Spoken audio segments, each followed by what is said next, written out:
Now, the federal government says the revised framework will reduce overload, promote deeper learning, and above all, equip students with practical skills that align with today's economy.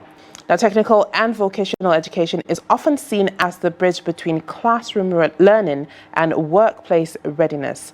But the big question is, how effective will the new curriculum be in preparing young Nigerians for real opportunities, both at home and abroad? Now, joining us to provide insight is Dr. Olusoji Adeniyi, Senior Partner at Seismic Consulting Limited. Dr. Adeniyi is an education and workforce development expert with over 2 decades of experience in technical education and skills training. He has worked with global institutions to align curricula with labor market demands, and today he leads initiatives that promote skills-based learning and sustainable development. Dr. Adeniyi, welcome to Daybreak. Thank you for joining us this morning. Thank you for having You're welcome. me. Thank you. All right, so far we've seen that there's an update when it comes to the Nigeria's educational curriculum. The question is, with the add-ons that we have when it comes to technical education, how can it be properly implemented so that we can see the impact when it comes to the future of the pupils and the students as well? Thank you very much.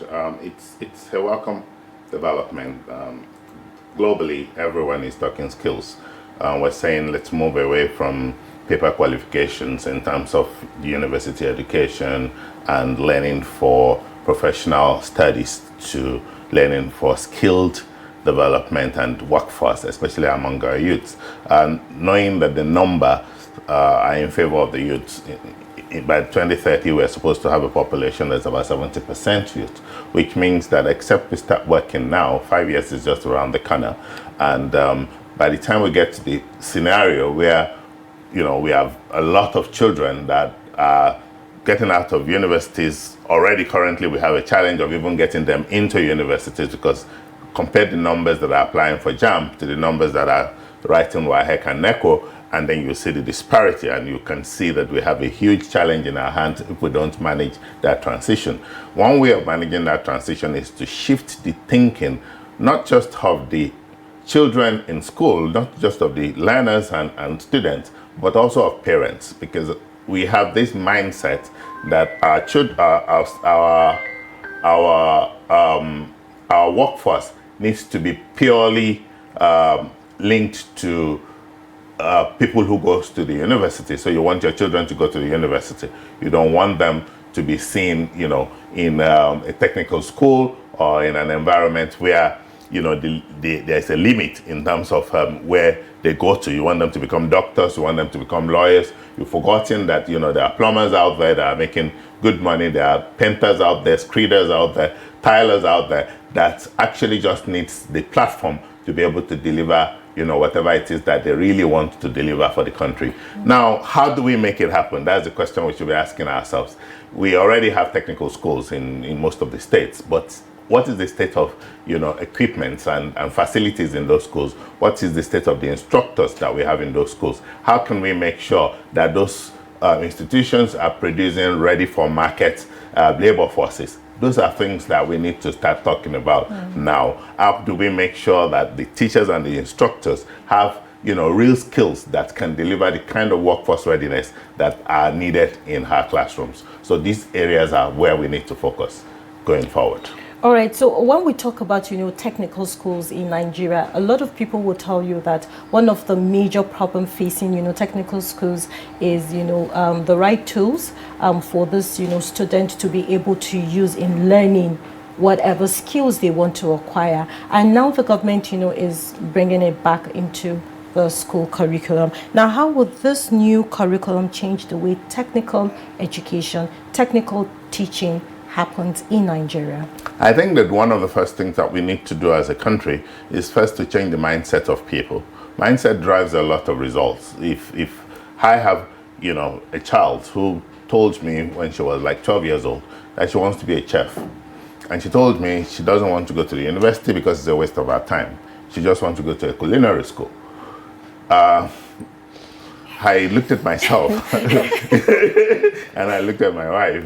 She's a lawyer. And I'm like, hello, where's that coming from? She said, no, Daddy, don't worry yourself. I've already researched the school I want to go to, and this is what it is, and all of that. And today, she's a qualified chef, multi-culinary expert, and she earns more than even some of us, because she's doing both online, offline, everywhere, and she's doing her thing.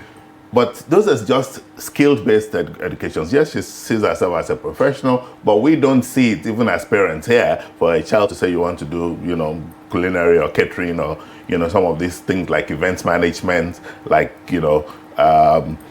what do you ladies talk about when you say, makeup artist and the rest of them? We don't see all of those things as skillful enough. We rather have a child who we will proudly introduce as an undergraduate, College of Medicine, undergraduate. But those skills bring a lot of money. They bring a lot of money. They don't just bring a lot of money. They hire a lot of people.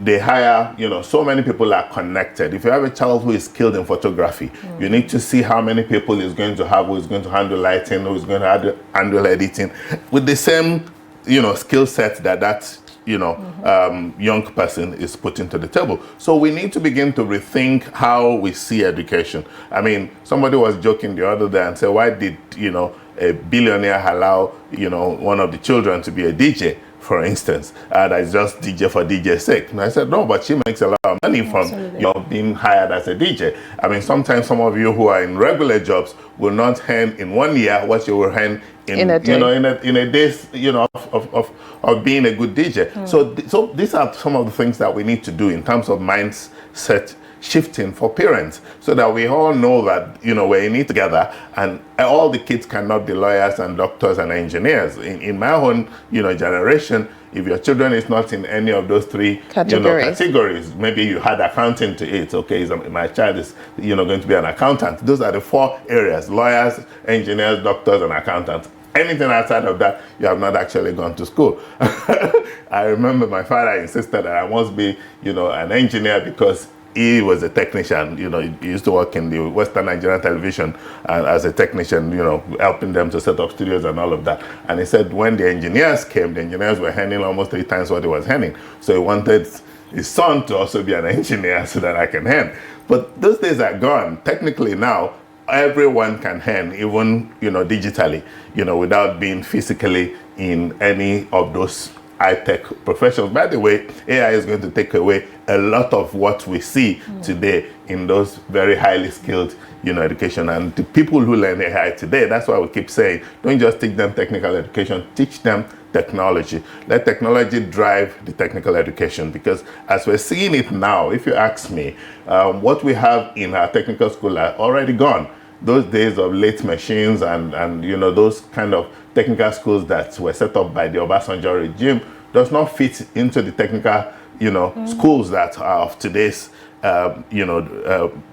worldwide acceptance. In fact, you can teach children more with virtual learning now than what some of those workshops will teach. That's the advantage of technology. With virtual screens and all of that, you can connect multiple children across different locations to even work together in collaboration and come up with very instructive and very world-changing innovation than what some of our technical schools will do. Then the third area that I like us to concentrate on is the master trainers that are already in the communities. In some of these communities where these technical schools are located, there are people who are already doing some of these jobs on a commercial scale.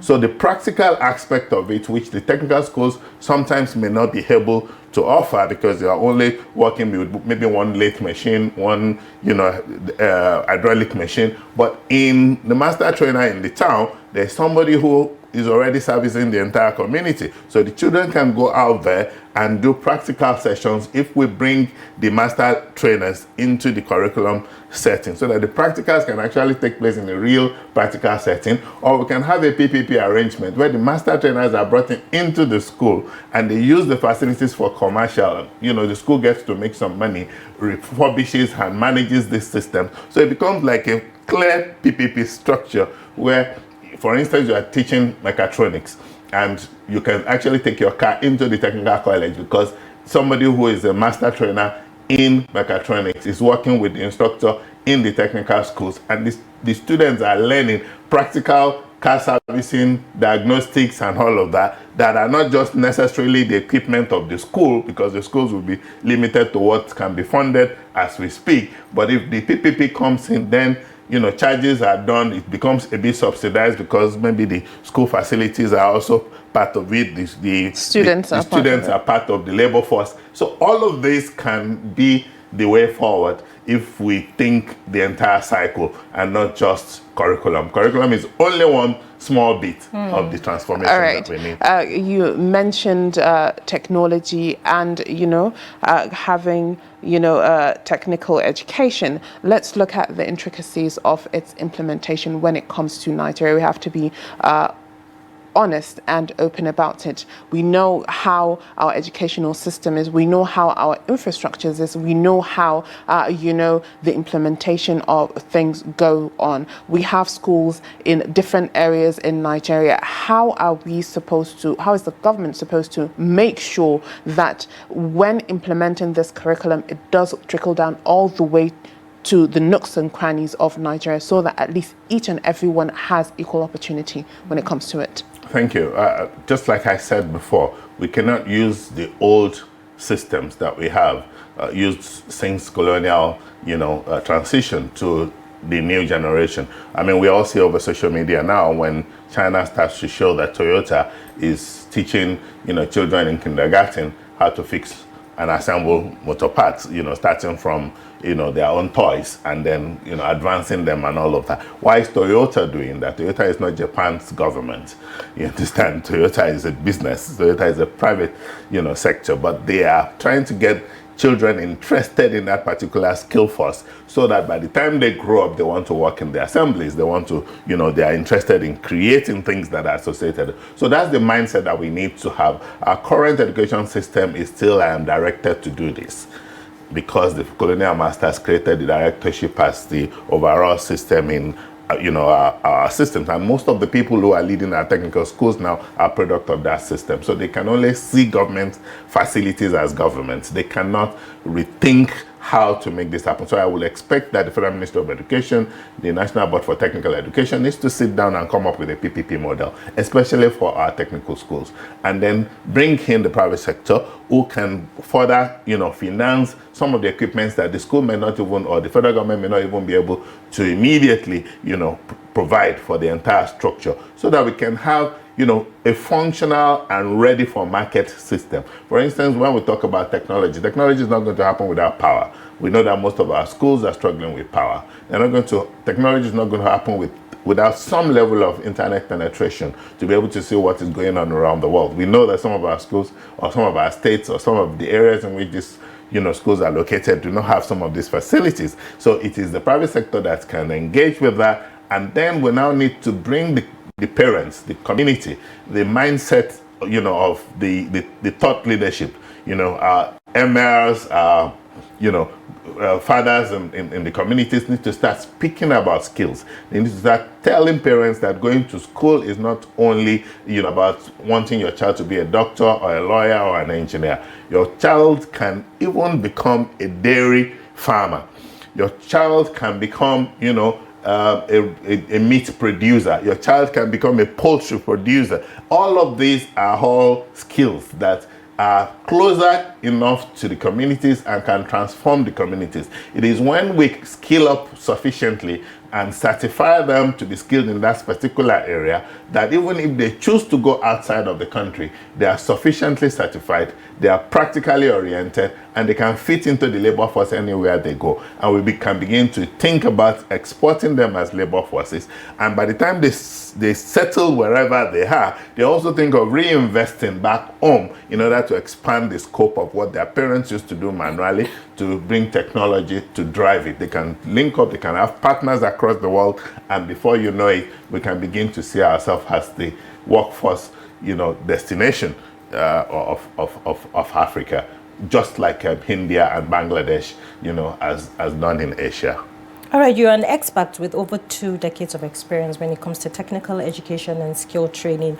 What kind of support do you think that these teachers need when it comes to technical training to make this work in reality? Thank you very much. One of the things that I've always talked about is that we cannot have transformation except we first transform the workforce. The workforce is the instructors and the teachers and the technical colleges. Some of them went to technical schools when everything was semi-manual or almost completely manual. We're now in an age of technology. Some of those machines that they learned with are no longer in service, and then they cannot teach what they don't know. So we have two choices.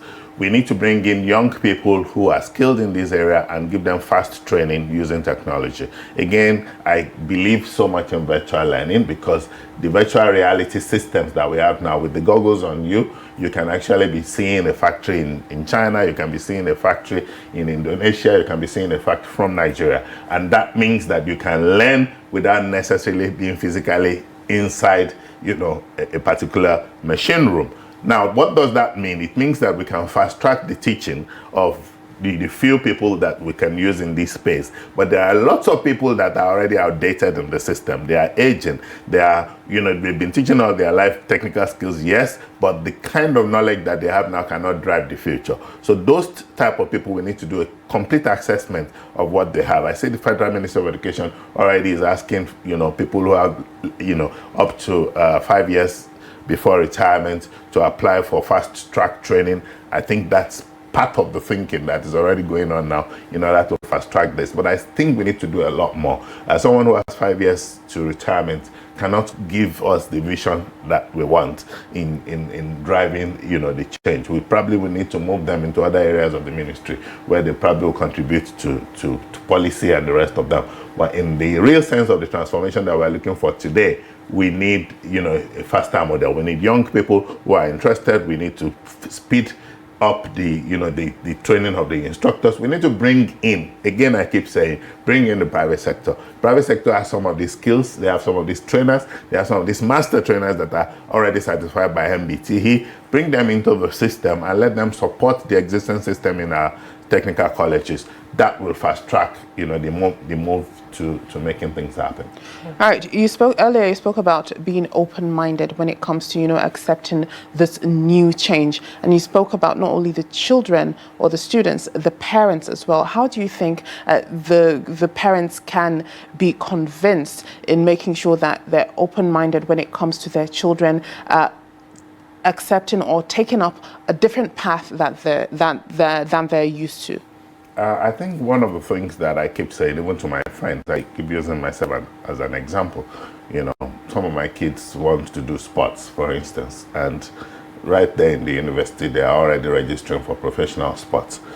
And like I said, my daughter, wanted to be a chef, and she's already a chef as we speak. And one is already doing her PhD, she's 27.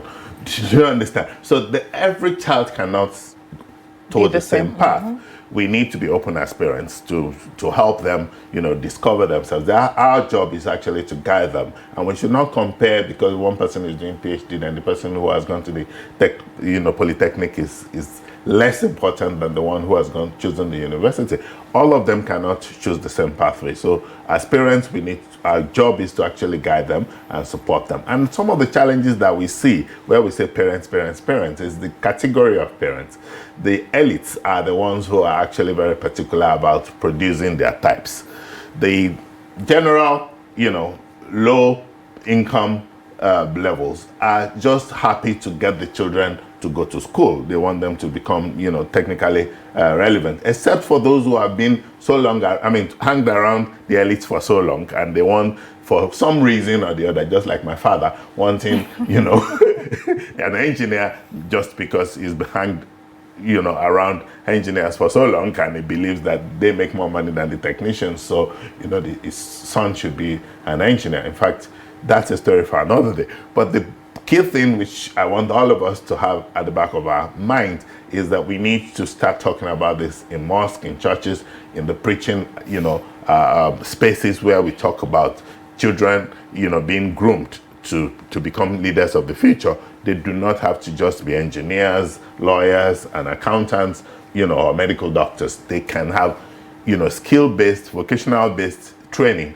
that takes them to, a place where they can employ their likes, and they can actually expand the entrepreneurship from there that is needed for the transformation of the continent, not just Nigeria. We have a huge population, which is an advantage. We should begin to think like the Chinese. We should begin to think like the Indonesians. We should begin to think like the Indians. Prepare them for the works of the future. If we believe that the works of the future is what they do with their hands, we will get them in that direction. But if we keep thinking about how to increase the number of, access to the university through JAMB, then we have a long way to go, because there's no way, with the population that we have, number of universities, even now that the federal government has frozen, creation of new universities, you would see the competition will get higher, and frustration will come to young people because they think that that's the only way to go. So for us to successfully deliver the results and dividends of democracy, like the politicians would say, I would think that we need to start with the community engagement, let them understand why technical skills is as important as the other, higher level professional skills that people get from the universities, and why, people who go to any of those technical schools, any of those, vocational institutions can still contribute to the society as much as the doctors, the lawyers would do. I mean, if we have people who are fabricating, and people who are painting, people who are screening, people who are doing POP, which we currently bring in from, countries like Niger and Lome, Togo, Cotonou, because they prioritize technical education, and now they are exporting those workforce to us when we should actually be the one exporting to them because of our population. So we have a lot of work to do to convince the parents, to convince, the communities to see these technical skills and vocational skills as the way forward. In fact, it will reduce number of out-of-school children, because there are lots of children that will come to school just because they are going to interact in a practical environment. One other key thing that we need to begin to think about is language of instruction. Language of instruction does not have to be English language.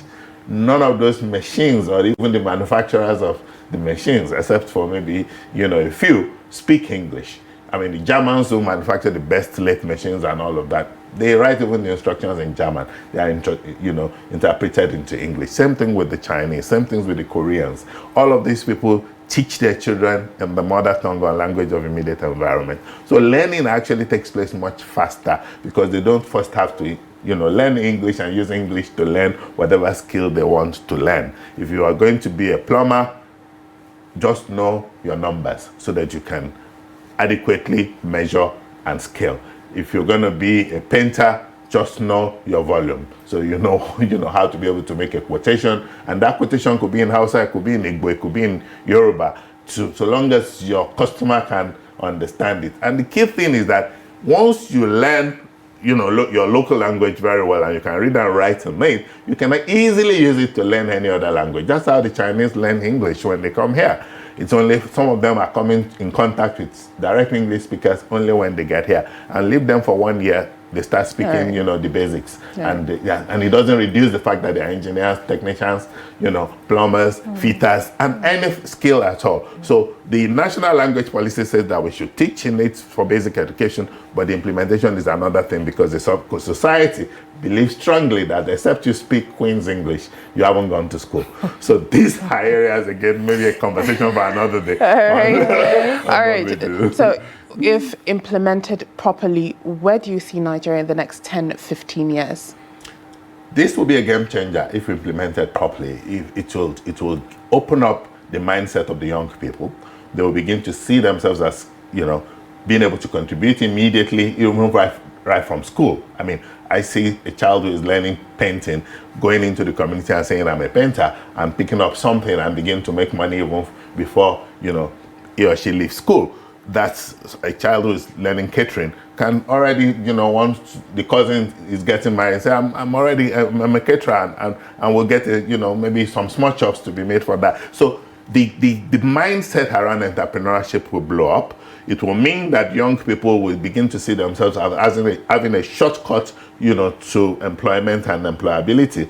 And that will change, everyone from thinking that except they pass JAMB and go to the university, and then they get frustrated after leaving university because the jobs are not there. Who's going to create the jobs? It's the entrepreneurs. The government cannot create jobs for every university graduate. It's not possible. We already have an overblown workforce in the civil service and the public service. So it has to be creation of more entrepreneurs, creation of more agropreneurs. It is in this space that the opportunities that we're looking for, for transformation of our youth and employability, lies. So we need to take it very seriously, because it certainly opens a new chapter for us as a nation if we, engage sufficiently in that space. So when we talk about skill acquisition, we all know that it's more practical than theory.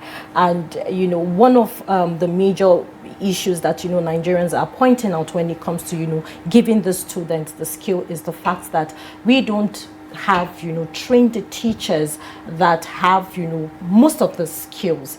And when you are, giving out the skills to any student, you as a teacher must be, well grounded in it. It's either something you have done for, a very long period of time and all of that. So I want to bring in, both the teachers who are, skilled teachers, from the whole, steps that they have to go to be teachers.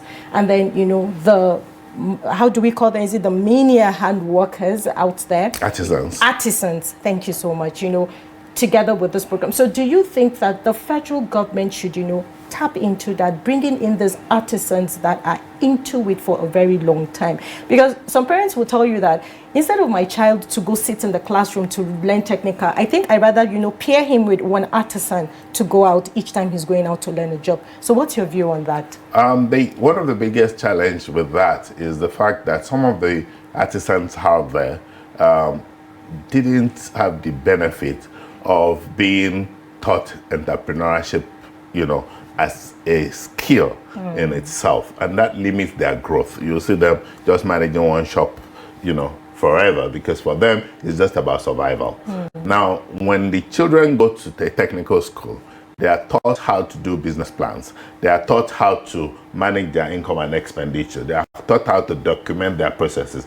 They are taught how to think big in terms of making, quotations, and, how to engage, with the larger community. They are taught how to scale.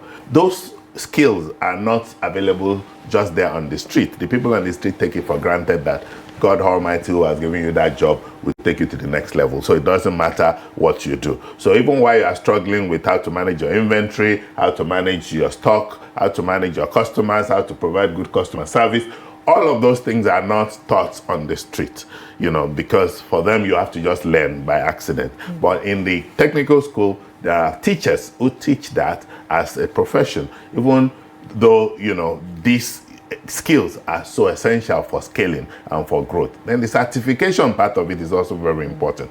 What it means is that you are, a plumber in Kano and you go to Lagos.